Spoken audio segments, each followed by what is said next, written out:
Welcome back, focused learners. Today's explainer is all about the universal currencies of human effort, time and work. I mean, think about it. Whether you're managing a massive corporate project, figuring out how to split up team assignments, or just trying to calculate exactly how much to pay a contractor for a job well done, the math of productivity literally shapes our daily lives. So today, we're going to master it.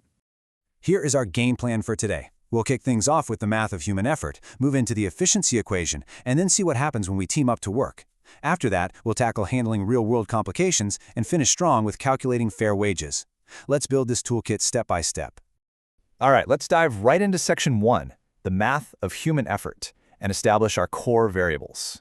Okay, let's set the stakes here with a super relatable question. Say it takes you 10 days to finish a project. Your friend takes 15 days to do that exact same project. How fast can you do it if you team up? Now, a lot of people will try to just average those numbers, or, they get tangled up in really messy, complicated fractions.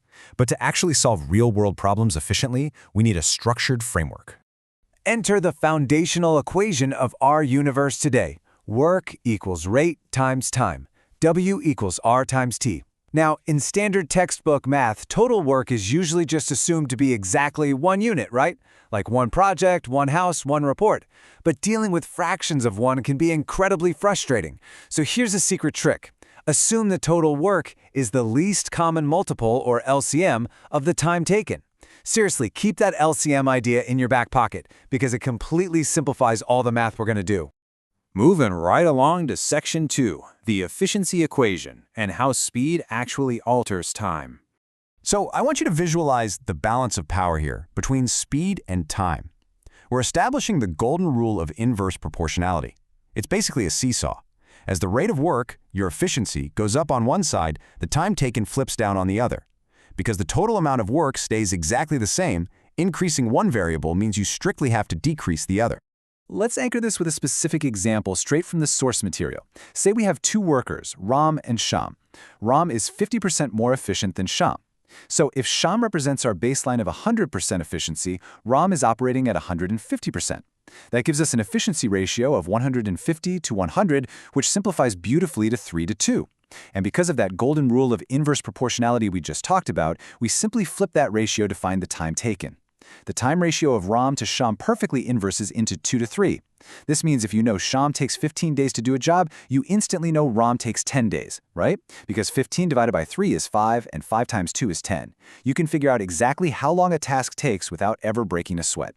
Which brings us to Section 3, teaming up to work, using what is affectionately known as the chocolate method. So I want to walk you through this highly effective framework. It literally transforms abstract, scary fractions into tangible, bite-sized units of work. Here's how it goes down. Step 1.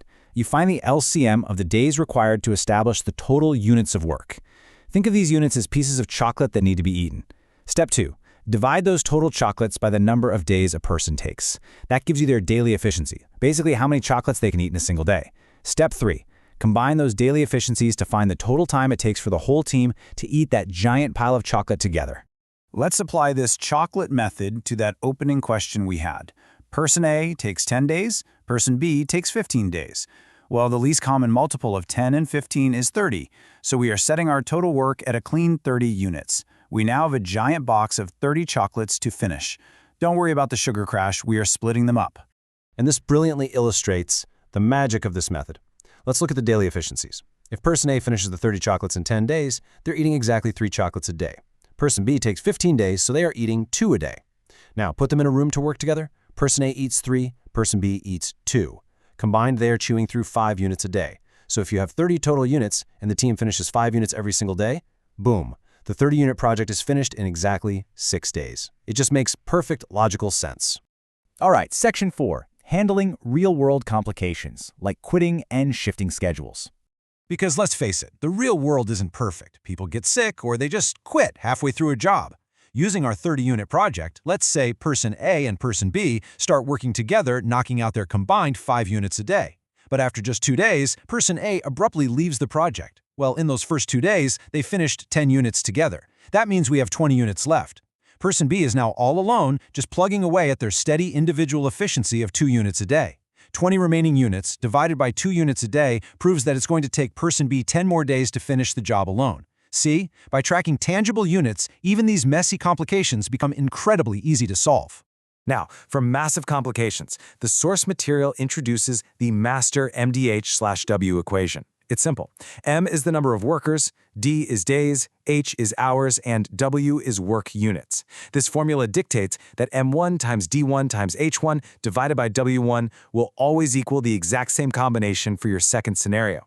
So if 3 men working 8 hours a day can make a toy in 2 days, you just plug those numbers into the left side of the equation. You can then balance it to instantly find out how many hours 4 men would need to do the same job. It is literally the ultimate tool for balancing shifting schedules. Which brings us to the absolute payoff of our explainer. Section 5. Calculating fair wages and monetizing your effort. I really want to emphasize this critical rule, quoted directly from the text.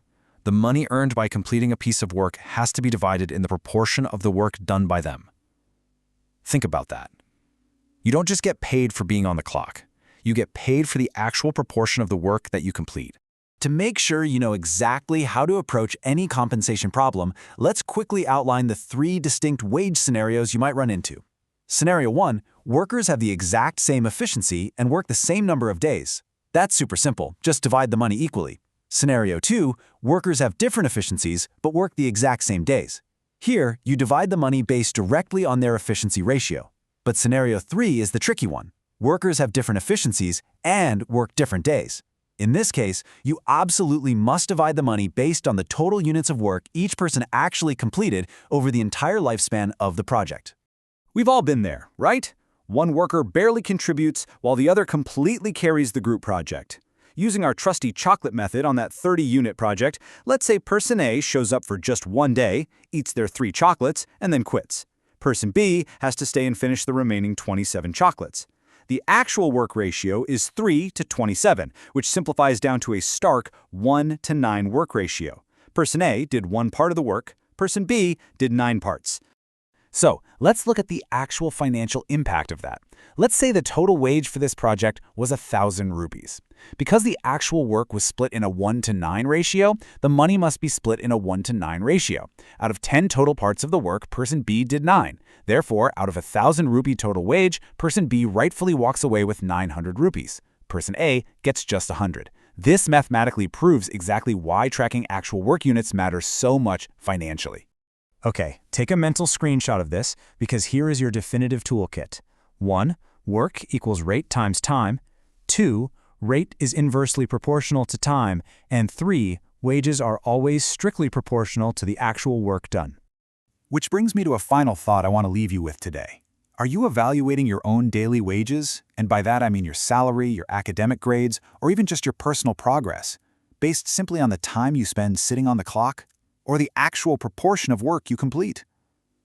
The math of human effort is incredibly clear. Optimize your efficiency, track your actual units of output, and the rewards, they will naturally follow. Thanks so much for joining me on this explainer, and I'll see you next time.